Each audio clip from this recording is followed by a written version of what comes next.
This episode is brought to you by Indie Film Hustle TV, the world's first streaming service dedicated to filmmakers, screenwriters, and content creators. Learn more at indiefilmhustle.tv. I'd like to welcome to the show Taylor Morden, man. How you doing, Taylor? Doing great, Alex. Thanks for having me. Thank you, man. You by far have the coolest backdrop of anybody I've recorded with, man. Very nicely art directed, sir. It was my COVID art project was just keep upping the Zoom call background over and over again. I mean, I look back at old interviews of me and there's different backgrounds every time. It's come a long way. No, I have to. That is the video from Hollywood video, right? In the background. Yeah. I had the old neon sign. How'd you get that? And there was a couple selling it on Craigslist or Facebook Marketplace or something, and I saw. And they had the Hollywood video sign, but the word Hollywood is like 50 feet long, and 12 feet tall. Right. So I asked him, can I buy just the word video? And it was an old neon sign, so I had to take it apart. It had been sitting in the dirt and clean it and do all this, and then converted it to LED and hung it on my wall. God, man, that's a different level of cool, sir.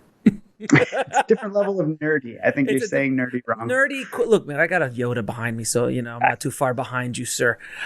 So before we get started, man, and go down the nostalgia road that is video stores and Blockbuster and your amazing documentary, how did you become a filmmaker? Why did you want to become a filmmaker? Yeah, in the 90s, I'm aging myself a little bit. When I was a kid in high school, the school had a VHS camcorder, like the big, put it up on your shoulder, uses full-size VHS tapes. And that was my first introduction to video. We never, could afford a video camera at home or anything like that. So I would check it out from the school. It was a very small school. So they would know if the video camera's out, Taylor's got it.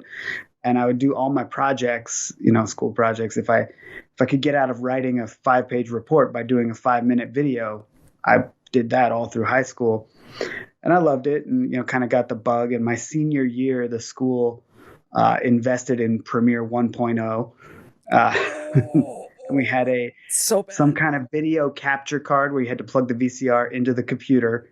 An RCA capture card. RCA, and it would capture at 320 resolution, 320 by 1, whatever that ratio is for 4:3.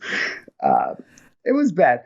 And then I kind of got out of it after high school, but I loved it. I did a ton of little goofy videos with my friends. Kind of got out of it after high school because I was more into music. I was playing in bands.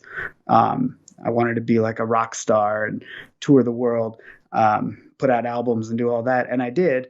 And I was always a little involved in our music videos. That was oh yeah, that's right. I do love video.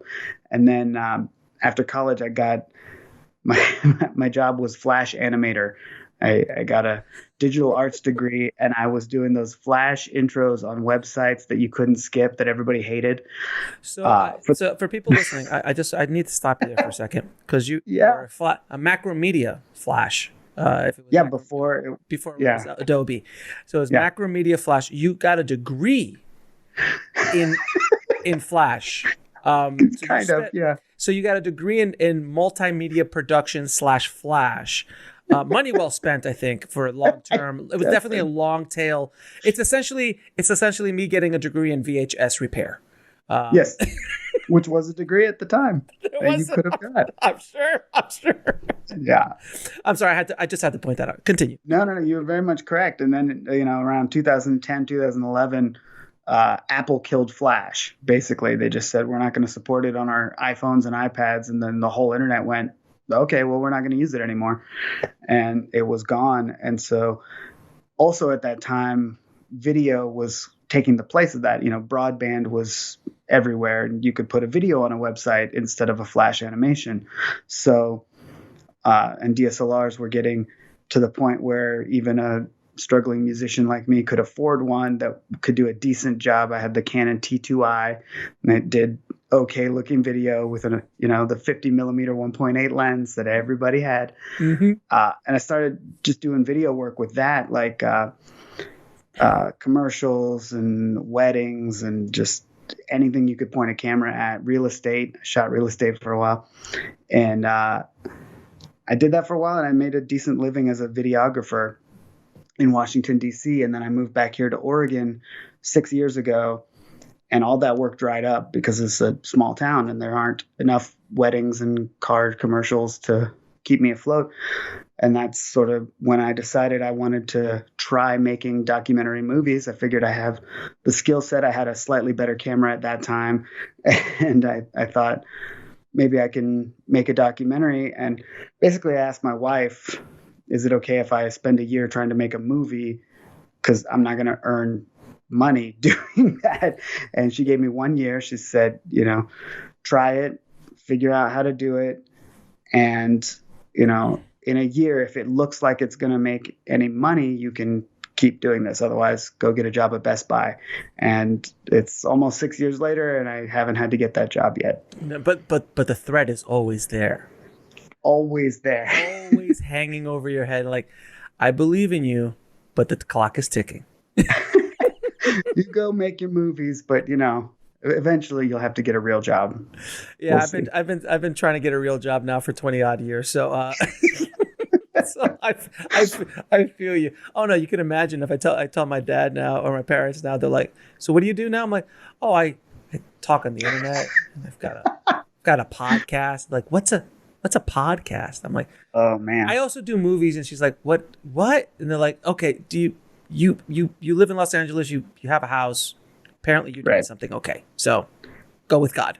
Right. Well, people either think you tell them you make movies, and they either think you're a millionaire, right? Oh, you make a movie. You're a film director, like Tarantino, right? Like Spielberg, like Tarantino. Can I borrow $200,000? No, sure.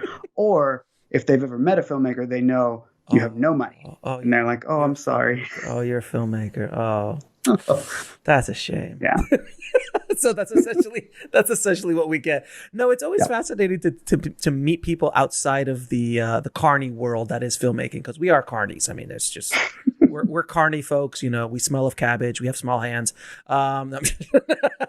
Sorry, no, that's a reference from Austin Powers.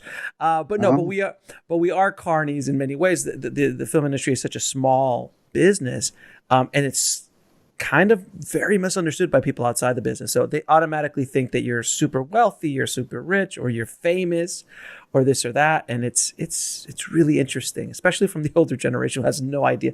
Get a real job. I forgot I was talking to somebody who's a very accomplished screenwriter, and his father was just like, "When are you going to stop with this writing stuff? When are you going to actually get a real job?" Like, but Dad, I've won an Oscar. Yeah, but a real job, something you could do honest work with. So it's hilarious. Now, I wanted to bring you on the show, man, because you directed this wonderful documentary called The Last Blockbuster. And many people listening on the show know that I too worked at a video store, not the horrible corporate juggernaut that was Blockbuster, that just crushed the mom and pops. I worked in one of those mom and pops and only went to Blockbuster when I couldn't find a copy of something. And every time I'd walk in, I'd be like, this is amazing. They got 400 copies of something. But yet I still hated them because they took business away from us. But now I look back at Blockbuster and Hollywood Video, I'm just like, oh, like I kind of miss it. But you did this amazing documentary. I gotta know, first of all, how did this get started? What did you like? Why did you say, "Hey, Blockbuster, let's do this"? Well, I loved renting videos since I can remember, since I was a kid. And it was always like a big part of my life. And I loved it. And I would save up my allowance so I could walk down to Hollywood Video or Blockbuster or the local store, ride my bike and rent a VHS and take it home for the weekend and watch it 4 or 5 times, that kind of thing. So, I'm of that generation where, that was a big deal. And I've watched it kind of disappear. And then, like I said, I moved here to Oregon 6 years ago now. And the first week I moved here, right by my house, there was a Blockbuster Video that was going out of business. This was 2015. So, they had recently, corporate had gone away, and I knew Blockbuster Video is going away. There's not really video stores anymore. Netflix is huge. But before even our furniture arrived, we had shipped it via pods. And I went to this Blockbuster Video that was closing, and I bought all the DVDs and Xbox games and things that were 90% off and, $1, and bought all the things and tried to buy the Blockbuster sign on the wall, but they wouldn't sell it to me. So I was excited. I was like, oh, that's cool that this town that I just moved to had a Blockbuster still. Too bad it closed. And then flash forward about a year, I had been driving around town and I would see another big Blockbuster sign, the big blue ticket that we all know the shape of. And I thought, look at that. They couldn't afford to take the sign down. They just had to leave it up, because it's so expensive. And you see them all over the country. People send me pictures of them now. Once a week. Somebody's like, did you know there's still a Blockbuster? I'm like, yeah, go inside. See what you find. Mine's is a Petco.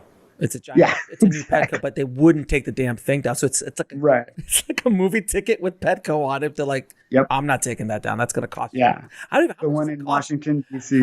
How does it cost to take that down? It must be cost a lot of money. It's huge. They're huge. Right. They're huge. You got to get a crane in there. It's a whole thing. If you've ever had to have a hot tub moved, What you say in Washington? In Washington, what? In Washington, the one near me was a liquor store, but it was the ticket shape, and it was, liquor store video. Right. But for some reason, one day my curiosity got the better of me. I wanted to take a picture of the abandoned store for Instagram or something. And I stopped and I went in, and it was like going through a time warp. It was like no one told them Blockbuster had gone out of business. Like they didn't get the memo. I went in and it looked the same, it felt the same, and it smelled the same as I remembered. It was like, oh, it's 1999 and I'm going to rent The Phantom Menace and it's awesome. And the only difference was this was 2017 by this point. And so it was the new Star Wars movie and it was the new Marvel movie where the 200 copies up on the new release wall. So it was very nostalgic, but at the same time exciting of like, wow, what the heck is going on here? Who is still renting movies? Because that was the other thing. It was packed with people renting DVDs. It's like this weird Back to the Future scene. Yeah. I couldn't understand what was going on. And so that day I talked to the owner and the manager and said, hey, I'm a filmmaker. I'm doing air quotes for those listening. I'm a filmmaker. Would it be okay if I started bringing cameras around and just like interviewing some customers if they're okay with it? I won't get in your way. I'm just fascinated. And they said, oh, okay, that's weird. No one's really ever tried to, nobody cared at that point. And that was the beginning of it.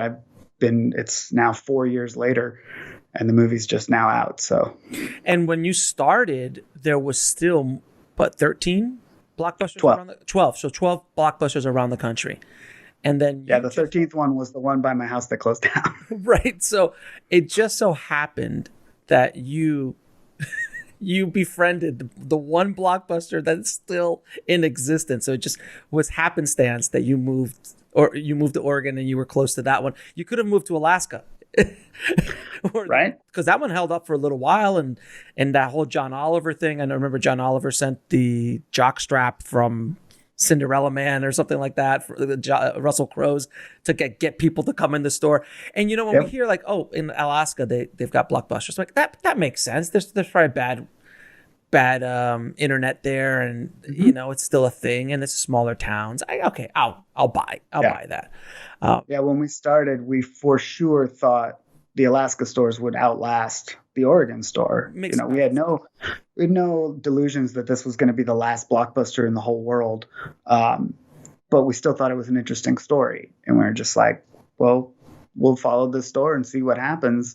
And there's like nothing we could have done to make it happen the way it did. It was all, documentary filmmaking magic of being in the right place at the right time and making friends with this store before everybody was beating their door down and trying to get the exclusive. Right. So that you were in already, and I forgot the name of the manager and the lady who owns it. What's Sandy. So Sandy, by the way, when you watch the movie, Sandy's the star. She is the star of the show. She is the heart and soul of that place. She doesn't own it. She just manages it. But the whole thing is run because of her. And she's like ride or die. Like she will not go. She will not leave. She told her husband, like, I'm not retiring. I am here as long as the store is open.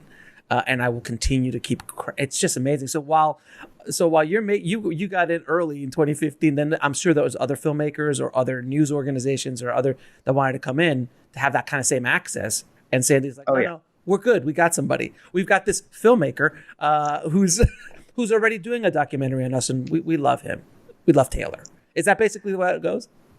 That's a little bit how it went. After I was making another movie at the same time, which pro tip, don't do that. I was making 2 documentaries at once, and I brought on a partner for the Blockbuster doc who had a little bit more Hollywood experience than me. He was a writer for years on Dexter's Laboratory, Powerpuff Girls, bunch of kids shows in the 90s and stuff. And he was very smart. He early on was like, hey, let's just get a little contract in place for the life rights for the story, just in case it blows up. And I think we would have been fine without it, but it was, in hindsight, it was a great idea.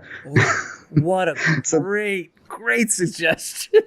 Yeah. So if you're starting a documentary on something that you think might blow up, that's a great tip, is just get something in writing that says you're the only one who can make a movie about this. Yeah, they can do news stories and all that stuff. Yeah, they did a ton of news stuff, but anything that was longer, even short form stuff, they would run it by us. So Sandy would call and say, I don't know, this kid wants to do a short documentary for their college thing. Is that okay? And then we would talk to the kid and be like, what's this for? Is it, wow. You're not going to turn it into a feature, are you? No, we don't want to have to sue.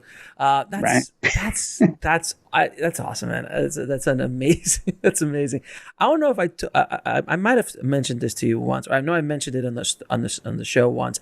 But when the video stores were all going out of business, Hollywood Video was the big one that kept going out of business around me, and I figured out to go in and buy some old videos, DVDs, and then I would sell them on Amazon. And I did them a little bit here and a little bit there. I made a little extra cash, and it was when you could still sell DVDs and stuff. But then right before we moved to LA, when I had very little savings, we were moving to LA, my wife and I, didn't know anybody. The Hollywood Video around the corner finally put up the going out of business sign. And I walked in and said, can I speak to the manager? What can I do for you, sir? I'm like, I need everybody to leave the store, please. Why? Because I'm going to buy everything you have. And I bought they're like, fantastic, we can close up early. And I go, do you take Discover? And they go, yes. And I bought, oh God, it was just too many. I think 8,000, 10,000 DVDs and video games. And I spent about $12,000 or something like that on my credit card. And then I told my wife, well, even when we get to LA, if I can't get a job or you can't get a job, at least we can sell DVDs to keep the lights on.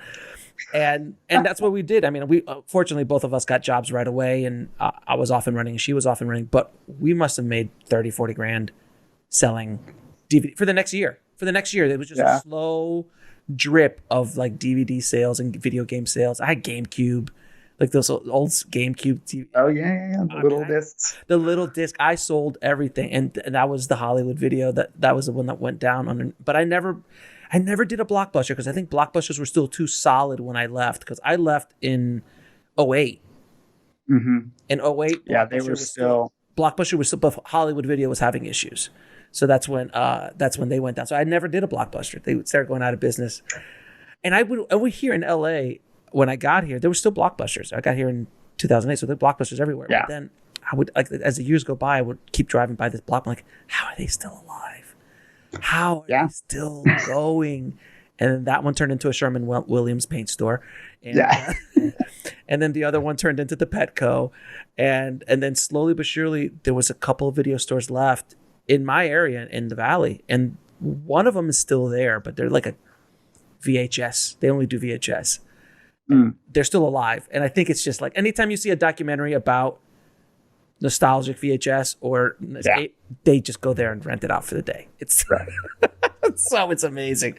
Now, the one thing I noticed with the Last Blockbuster, you've been able to tap into something, a kind of filmmaking I kind of coined, which is nostalgia filmmaking.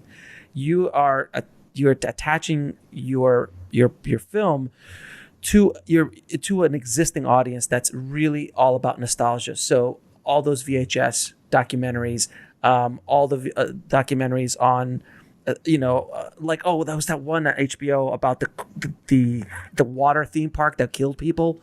Mm-hmm. That tapped into an 80s nostalgia. I mean, Stranger Things obviously touches it in big time, but you're able to do it. Can you discuss what you were thinking about? Because I mean, obviously you understand what I'm saying. I mean, it is definitely a nostalgia thing to watch this documentary. Yeah, no, nostalgia is kind of my brand if I had one, because this is my third feature documentary, and all three of them are pretty much rooted in the 90s. And I, as a human, am also pretty much rooted in the 90s. I still I collect action figures and VHS tapes and vinyl records. And I am my target audience, which is a really important thing, I think, as a filmmaker, for anybody, make stuff. If you need to figure out how to get through to an audience, just figure out what you like. And if there's enough other people like you in the world, then you have an audience. And I've done it with all three movies. And the thing that I kind of figured out really early on my first one, when we did Kickstarter to raise the money, is, with Kickstarter, you can raise some money, but you also build a community that is invested in this thing. And you found through the internet now like-minded people. My first movie was way more niche. It was about a single one-hit wonder band called The Refreshments. And there's not a ton of Refreshments fans, but I found them all. And I sent them to the Kickstarter. And then my second movie was a little bit bigger. It was about the music genre ska, right? So No Doubt, Real Big Fish, The Mighty Mighty Boss Tones, a lot more fans. And I found them. And that Kickstarter went bananas. And I still, have the email list, and I'm still pushing those DVDs and trying to get those people, but I'm engaged in that community because I'm also a fan of that thing from that era. And then with Blockbuster, it was the same thing. I grew up loving it. And when I walked into that Blockbuster for the first time, I had that wave of nostalgia that, like I said, that first day was when I asked if we could film there, because I figured if I could capture any of that feeling that I felt going there and then try to sell it to people who are my similar age and have my similar life experiences of those Friday nights at Blockbuster Video, and maybe you get a pizza and, hanging out with your friends, and you rent The Matrix, and oh my God, and then you watch all the special features, and then you watch it again because it's not due back till Monday.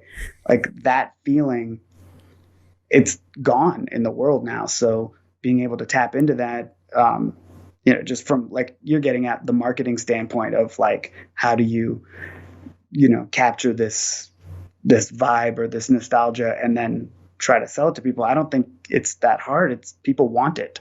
People long for the good times, the good old days that we all remember. I mean, you see it in every, like you said, Stranger Things, in every facet of pop culture. It comes in waves. There's a reboot of Teenage Mutant Ninja Turtles every 6 years because new kids don't know what it is, but also because the parents are still going to go back and watch it because I remember Leonardo. That was my favorite. Disney is doing very well with that, with the Marvel and the Marvel and the Star Wars franchises. Yeah, and just reboots in general, reboots and remakes. It's the world. I'm thankful to be doing, documentaries are different. I'm not just rebooting Short Circuit 2. But you're tapping. I'm reminding people why they like the original one. Right. So, like, you're tapping into those that time. So, like, the documentary series on Netflix, The Movies That Made Us, which is and The Toys That Made Us, which they break up, to transform, like, an hour about how the Transformers came, or He-Man came, or Teenage Mutant Ninja Turtles came, or like the making of Die Hard, and they just do it in a very so strategic, nostalgic way. They got me because I watch all of them. Me too. Every season. All of it. I just sure, I'll watch the Barbie one too. I don't care. I want to just, it's fine. It's part of the series. I got to watch it. But so you figured out at the beginning of your journey as a filmmaker that you need to find your audience and make product for that audience. So you were using the filmtrepreneur method in many ways before you even knew what an entrepreneurial filmmaker was, because you're selling, you're still selling DVDs, you're still selling other products and things that are, and you're still making money off of these old it's the same kind of thing where I said, if you make stuff for yourself and find other people, right? I love physical media. I am the person who, if I find an indie movie that I like, I'm going to buy the VHS version because that's cool to me. Or, you know, if a band I like puts out an album, I'm going to buy the vinyl record, whether I listen to it on the turntable or not, because that's cool to me. You know, I like movie posters. I like things like that. So it was easy then to think, well, if I like that, maybe the people who like my movie would also like a poster or a hat or a t-shirt, or, you know, if I could make action figures, I would, but it's weird with documentaries. That would be amazing. But yeah, because Tiger King would obviously have them. Right. No, I listened to your book, the Filmtrepreneur book, and as it was going through, I'm like, oh yeah, I do that. I do that. I do that. I do that. Oh, that's a good idea. I haven't tried, but I do that one and I do that. And it all kind of works in different levels, depending on the project too. You know, I've done 3 of these, and, you know, Blockbuster sells a lot more VHS copies, obviously, than the other ones do. Right, exactly. And you I mean, being strategic like that to tap into that nostalgia, and it's something that just keeps going. Those, like, I accidentally made a nostalgia film with On the Corner of Eagle and Desire, which was about, you know, filmmakers at Sundance. Sure. And now that we can't go to film festivals, like, it's a relic. I don't think there's going to be a time like it was even a year or two ago at Sundance, the same way, when there's 50,000 people jammed into Park City. Like, I don't know if that's ever going to happen again, or if it's going to be complete. I don't think what I was able to capture will be there again. And it wasn't strategic. I can't say like, yeah, there's a pandemic coming, so I know people. But in many ways, I've made like a Christmas movie, because every year now around Sundance time, people are like, well, I didn't get into Sundance, but at least I could watch Sundance. You know, watch and be there. It kind of feel like it'd be there. So it was kind of like a weird nostalgia as well. Unintended nostalgia. Yeah. We didn't get into Sundance as well, but we turned our lemons into lemonade, and we put the rejection letter quote, the one nice thing they said, we put that in our trailer. And actually our distributor was like, are you sure you can put that in there? And we had to prove that Sundance had said it. Hey, look, I mean, when I've been rejected so many times from Sundance, I've lost count. But early on, I would just say, I would put the laurels on my website for some of my short films, and I would say officially rejected, really loud, and it's Sundance Film Festival. Hey, you paid for it. You know. Yeah. So it's that's $100 graphic. Exactly. Well, I tried to get in there early, so it was only 50. Okay. Good. I wasn't the guy that just showed up last minute. That's $125. That's ridiculous. But now, one thing I did notice about your film and the music you guys had, like, you had a couple of songs there that I'm like, that can't be cheap. How did you get the rights to Smash Mouth? Which is I forgot, is it All Star? Was it All Star? It's All Star, yeah. All Star. So All Star is like probably one of the more licensed Smash Mouth songs that's been in a million big movies, and I can't believe that was cheap. So can you tell us how you got those rights? Because I'm assuming you're not rolling deep enough to drop $150,000 or $200,000 for that needle drop. Right. Yeah, no, we did not. We did not spend what we were supposed to spend. No, that came from, like I said, my other movie. I was working on 2 at a time. Is about ska music, and Smash Mouth was part of that scene. So I had approached their guitar player, who is their primary songwriter, to be in that documentary. And he was a cool guy, and we were hanging out. And my producer for Blockbuster was there with me, because to save money, you know, if I'm flying to LA, I'm going to shoot both, you know, interviews for both movies at the same time, because it saves me $500 in plane tickets, right? So I think we came from, I can't remember maybe the Adam Brody's shoot or something and went straight to the Smash Mouth shoot. And so he was there with me. So after we were done talking about ska music, we started talking about home video rentals and Blockbuster Video. And he had some fun takes that actually made it into the movie. So that's pro tip number one, is if you want a hit song, find the person who wrote it and put them in your movie. Fair enough. So we reached out when we were doing the music. We thought, wouldn't it be fun if we put a couple needle drops in here that were songs from the 90s, early 2000s that were big in movies that people associate with Blockbuster Videos subconsciously, right? Like Smash Mouth All-Star was in Shrek, and Shrek was a huge home video hit because kids, every week, can I get it? It's before you could stream anything. So it was an obvious choice, and we knew the guy. So we reached out and said, hey, can we get this song? Is there any way we can get it for free? In music docs, you can get a lot of music for free if you know the right people. And he was like, well, we do own all the rights, but we can't do free, but I can get you the really good friends and family discount. And that knocked it down a ton. I mean, I'm talking like 90% off. And so it was only a couple $1,000s, but we didn't have enough money. We have no real budget. We're self-funding everything after the Kickstarter money dried up. And so the way music licensing works is you got to pay for two licenses. You have the publishing and then the master. So the publishing is the songwriter, whoever wrote it, they get paid. And the master is whoever recorded it. So a lot of times it's the same people, right? The Beatles wrote and recorded their own songs, but a lot of times somebody else wrote it. So you got to pay two different people. In this case, they own both sides, but we doubled the price. So me being a musician, here's another pro tip for indie filmmakers out there. I just recorded it myself. We did a sound alike. I played all the instruments except the drums. I had my buddy do the drums, and I sang it. I figured I could do a pretty good Smash Mouth impression. I got a gravelly voice. And that's the version in our movie, is just me doing a cover of Smash Mouth because it was half the price.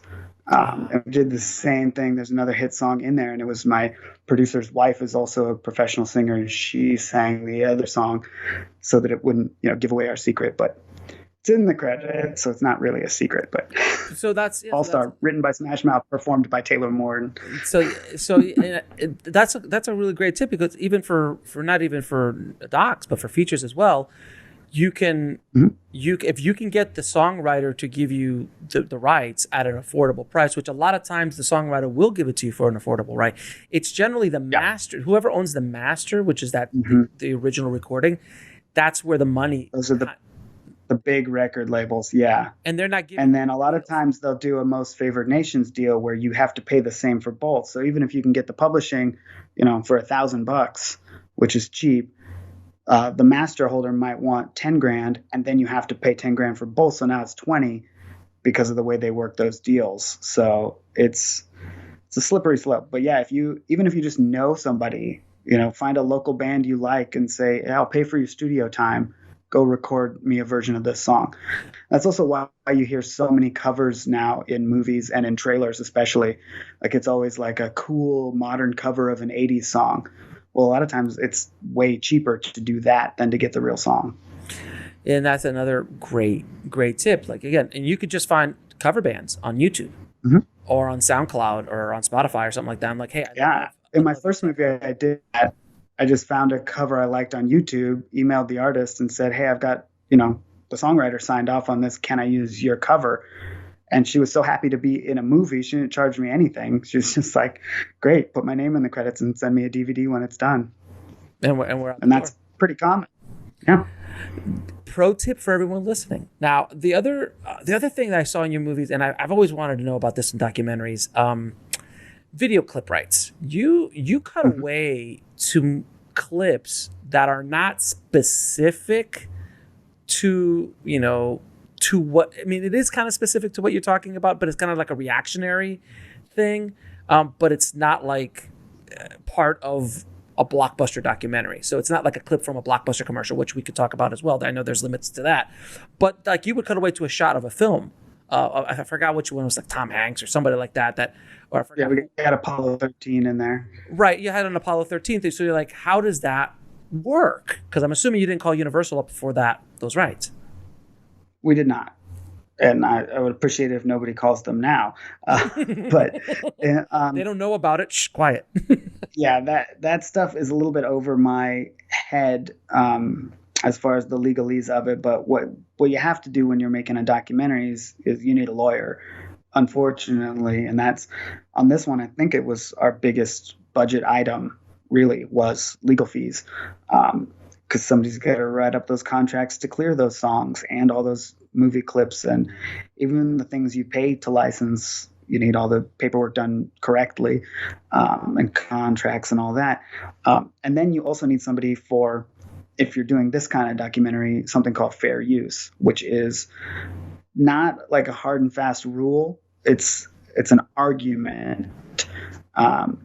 And you need a real lawyer, an entertainment lawyer, to provide you a fair use argument that they stand behind, that says, here's why this is considered fair use for this movie, right? So like with Apollo 13, it was because we were telling the story of the Netflix founder who had claimed in an interview that he founded Netflix because of too many late fees from renting Apollo 13. So it's kind of the punchline to that story. We tagged it on Houston, we have a problem, right?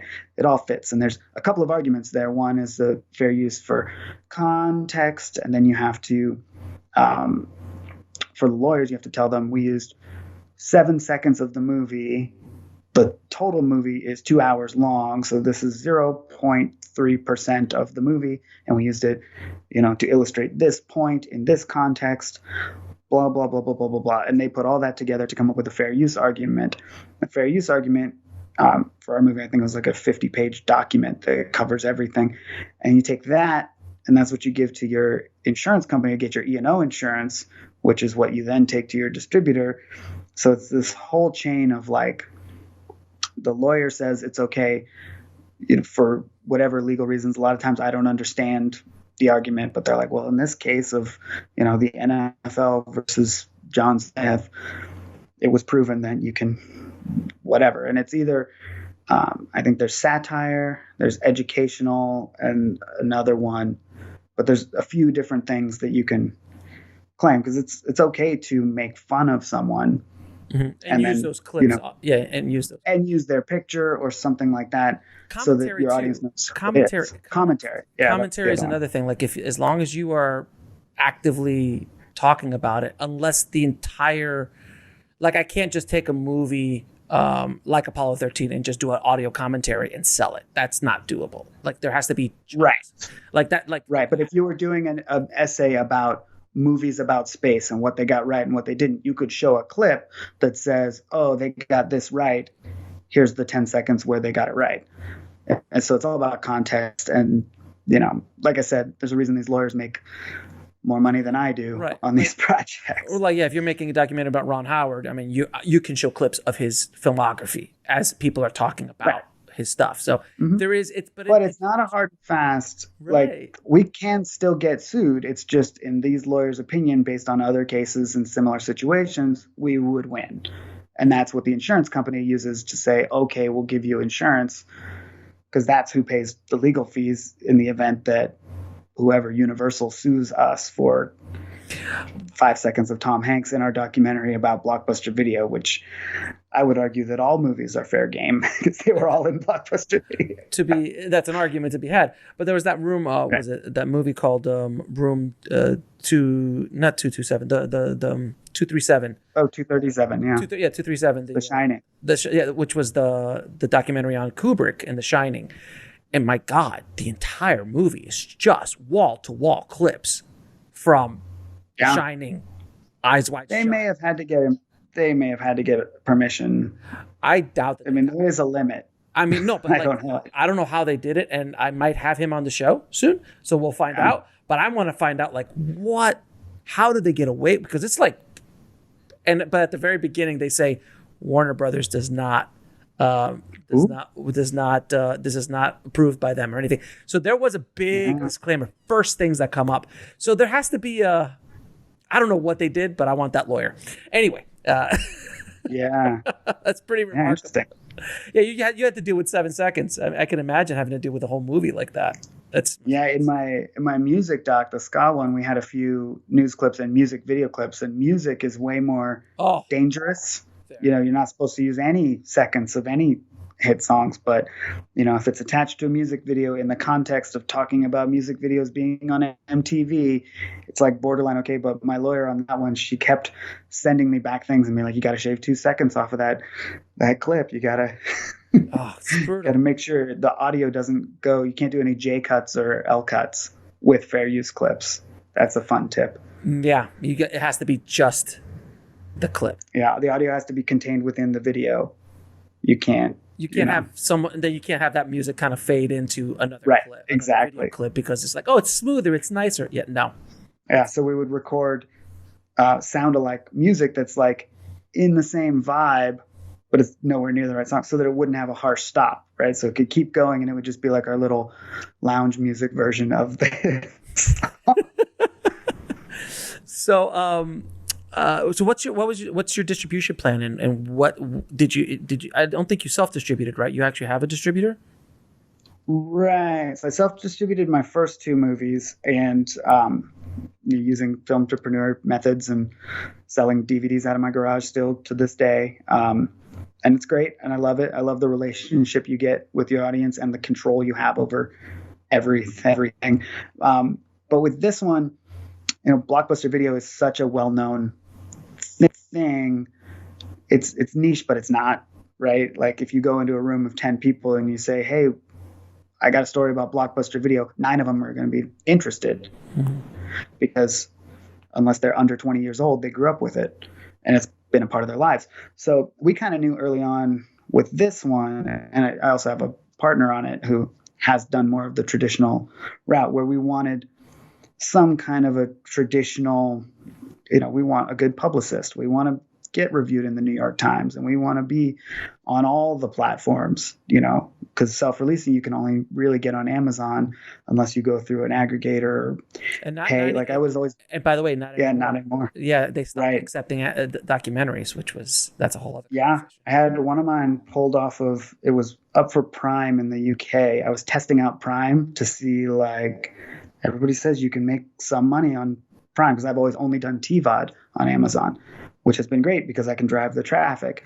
But I was testing out Prime and they just pulled it yesterday. And they didn't even tell me. I just logged on and it said, your Prime minutes have gone to 0. And I checked and it says, platforms restricted or something. So I'm hoping they don't pull me off TVOD, because, you know, my first 2 movies, they're doing pretty well on TVOD on Amazon. And my thought is, as long as, because they take 50%, as long as they're making money, they have no reason to take my movies down. But no one thought they were going to turn off documentaries for no reason. They've turned into the evil empire at this point. They, like, you know, they have, man. They have. Their whole Prime was built on the back of independent filmmakers. Like when that's launched, it was crap, and the only thing that people would, you know, that's why they opened up Amazon Video Direct, because they needed content. And now that they're all haughty and tidy, and they're like, oh, we're good now, and now they're like kicking everybody off without any. It's just, anyway, that's a conversation. Scary. It's scary because it is a big percentage of my income. Right. And I know filmmakers who have lost, like that whole business model was wrapped around Prime, and all of a sudden now it's gone. Hence it's gone. The whole film entrepreneur method, multiple revenue streams, as many of them that you can control. You selling a DVD, you control that.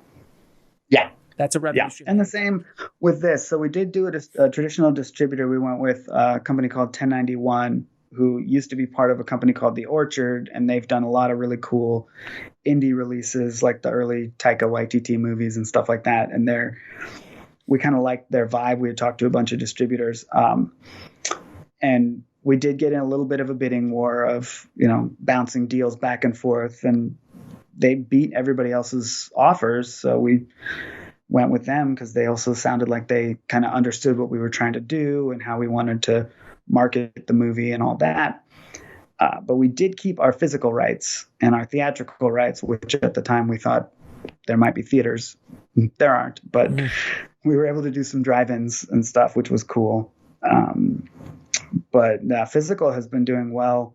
for us as a self-release. You know, we happen to have a retail store, right?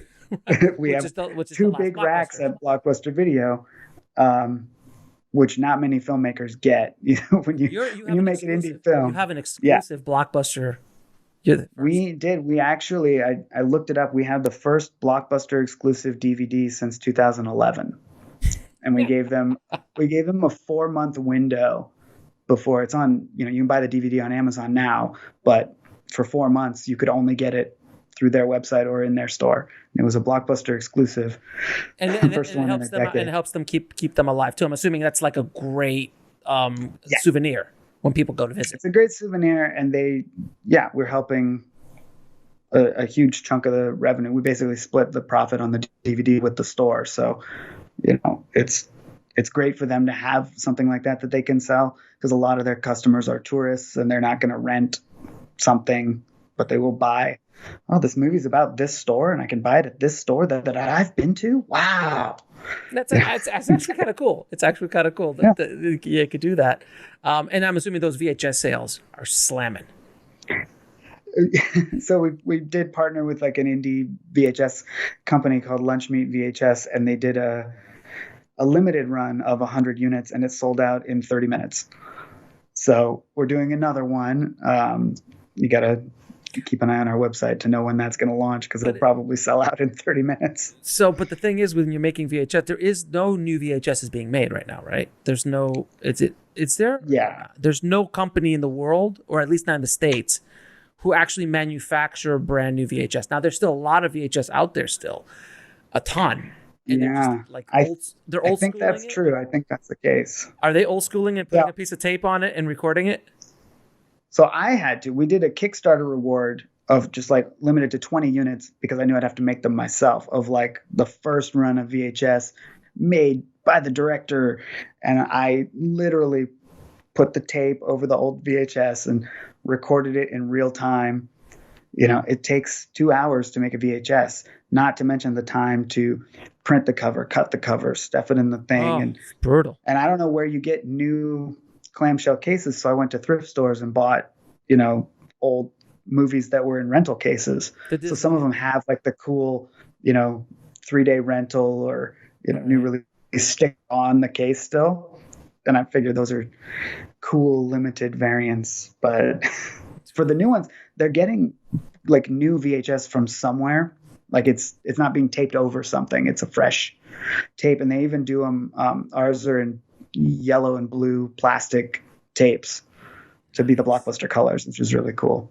But that's just pure nostalgia. All that is just 100% pure nostalgia. And the other thing, man, was there's this great Twitter account called The Last Blockbuster. I thought it was connected to you. It is not, apparently. And what happened? Have you reached out to them? Have you worked with them at all? Because it's a genius account. I mean, the stuff that comes out of that Twitter feed is hilarious. It's one of the funniest Twitter feeds out there. We don't know who runs it. We reached out to them a few times to be in the movie, after it came out, to tweet about the movie. No avail. They didn't seem that interested. My theory, and it's probably not true, but my theory is that it's somebody you've heard of, some comedian or somebody who you would know, who doesn't want people to know it's them. Because you never see an interview with the person who runs that Twitter account. But it did help us out a lot when we were reaching out to some of the celebrities to be interviewed in our movie, because people thought we were them. And we didn't correct them right away. As you should, sir. As you should. We'd show up like at Ron Funch's house and we'd say, all right, let's, get set up and talk about Blockbuster. And he'd be like, I love your Twitter. And we'd be like, thanks. Our Twitter, meanwhile, has 50 followers. Right. So let's just record. We'll talk about that later. Yeah. Sign this release. Thanks. Exactly. That's whatever awesome. You got to do, man. Now, it just released a little bit ago that you guys got a big Netflix deal, which is the most ironic thing ever. Yes. So how did that come about, man? Yeah, that was, Netflix is a character in our movie. They're as much as Blockbuster was a villain, big corporation, when they were on their way down, Netflix was on their way up. So they became sort of the villain in the Blockbuster story. And we always thought, making the movie, we're like, wouldn't it be hilarious if one day our little movie about Blockbuster could end up on Netflix? That would be the icing on the cake. And before we had a distributor, I had a direct contact at Netflix, and we tried to get them, on board earlier and sell it directly and not go through a distributor, do it the real DIY way. And we were turned down twice by them and by everybody else, Hulu, Amazon, all the, they don't really like direct submissions. It's very difficult to get past gatekeepers and all that. So that is part of the reason we went with a traditional distributor, because A, we get a second chance, be resubmitted by somebody they know, and B, they have a track record. They have movies on Netflix. They have that relationship.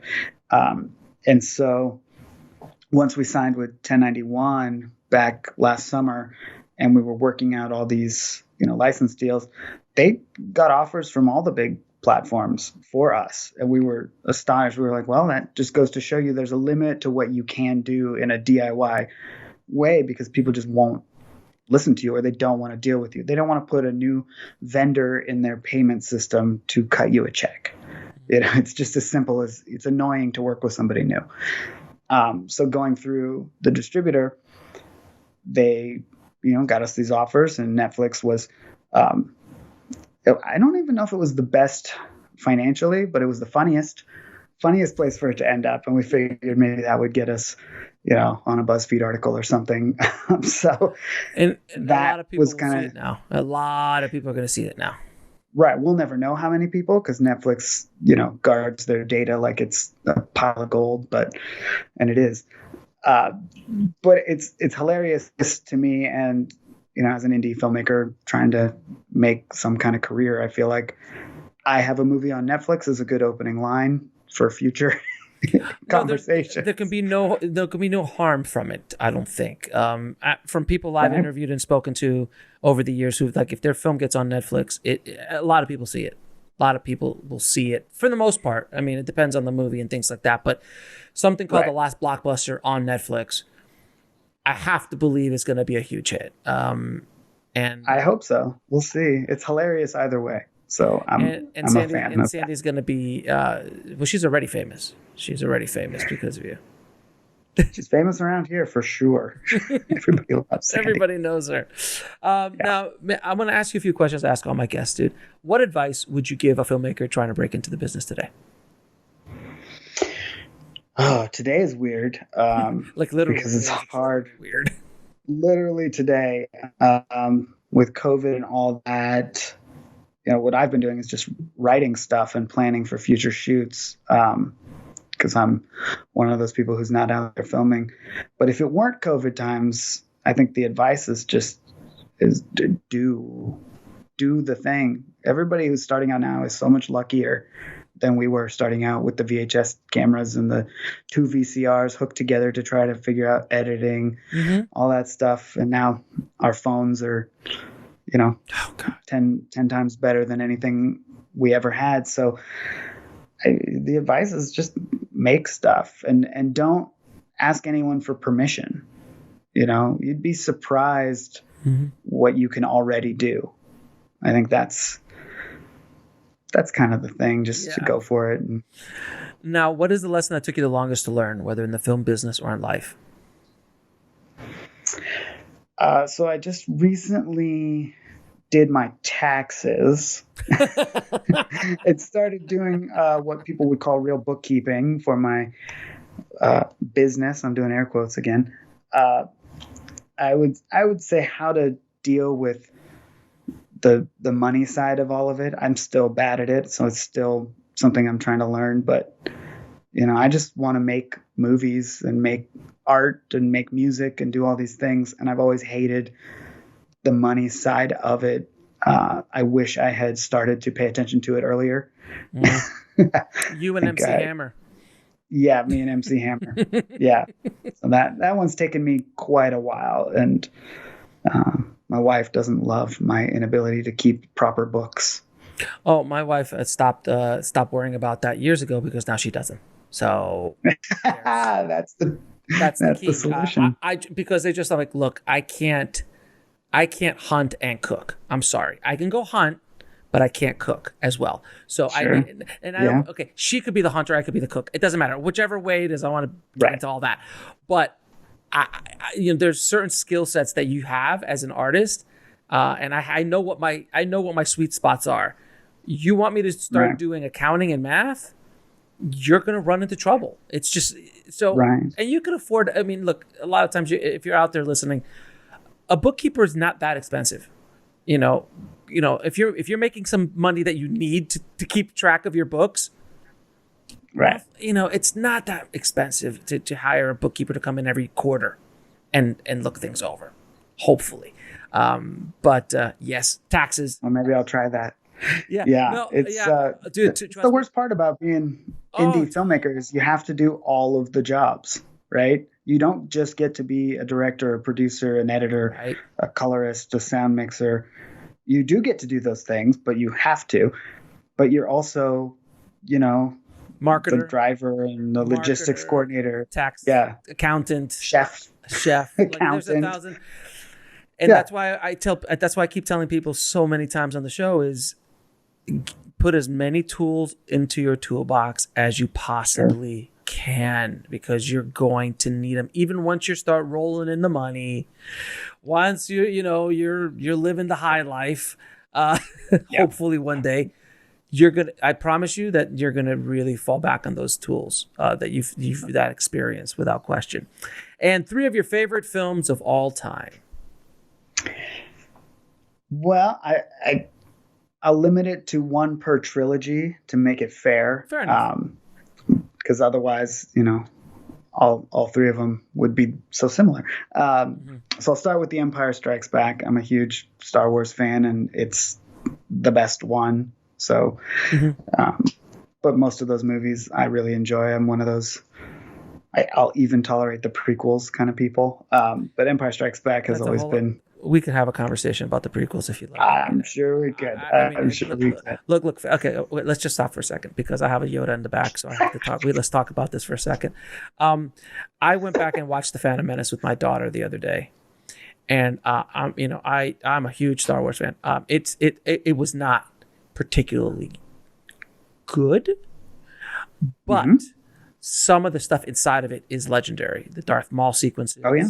The pod race. Great. I could have done without Jar Jar. I'm sorry. Didn't need Jar Jar. Liam Neeson, awesome. There are elements. Ewan McGregor's Obi-Wan, just no question. And I can't wait for the new series, and it's going to be great. Yeah. But there were sections of the prequels there was moments.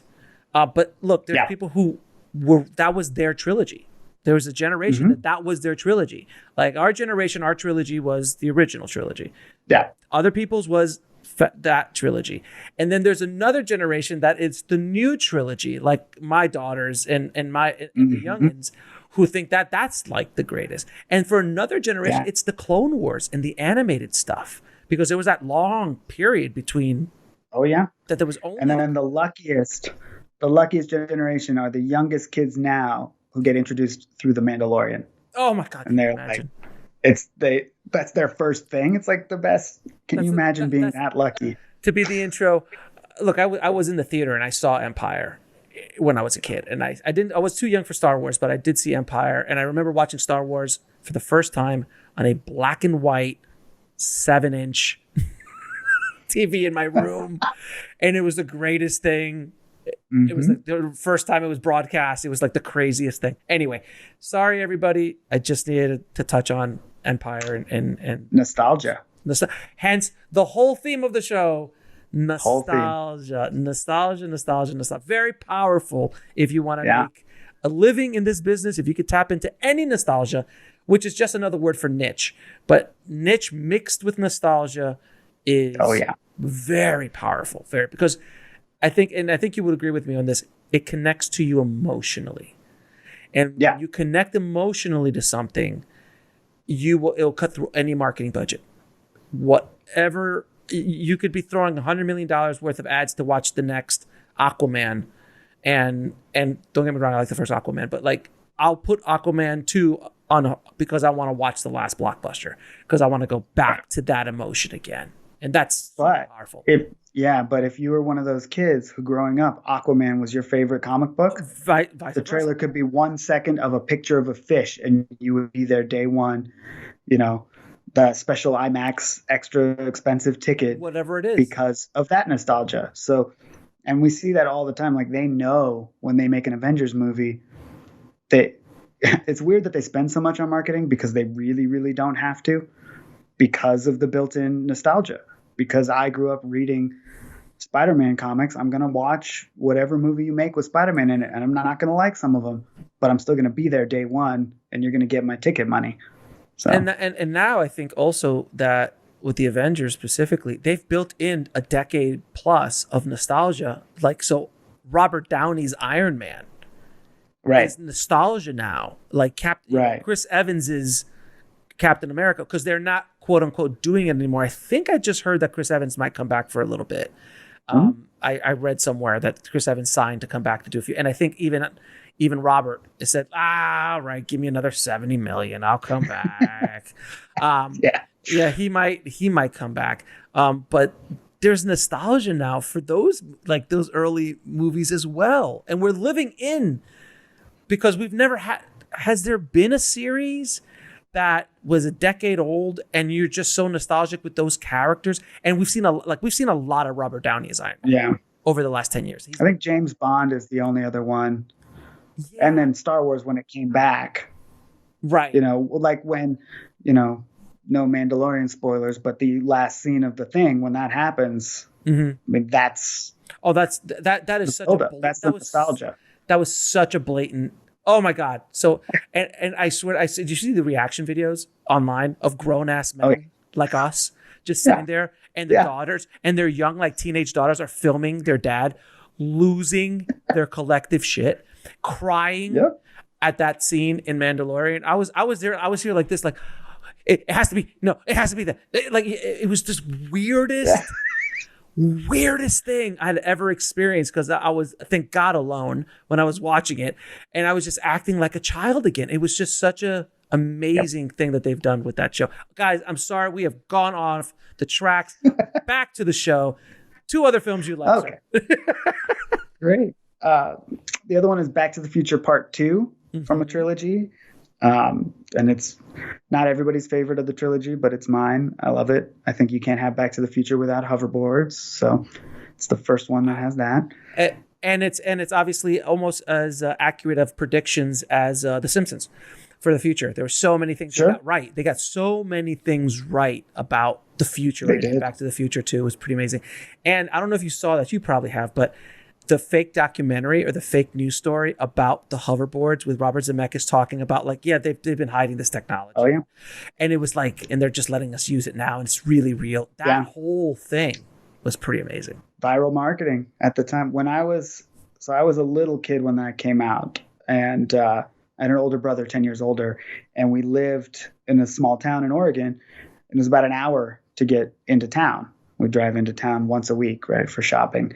And we were going to Toys R Us, and we had seen that on TV. And my brother had me convinced that when we got to Toys R Us, there were going to be hoverboards.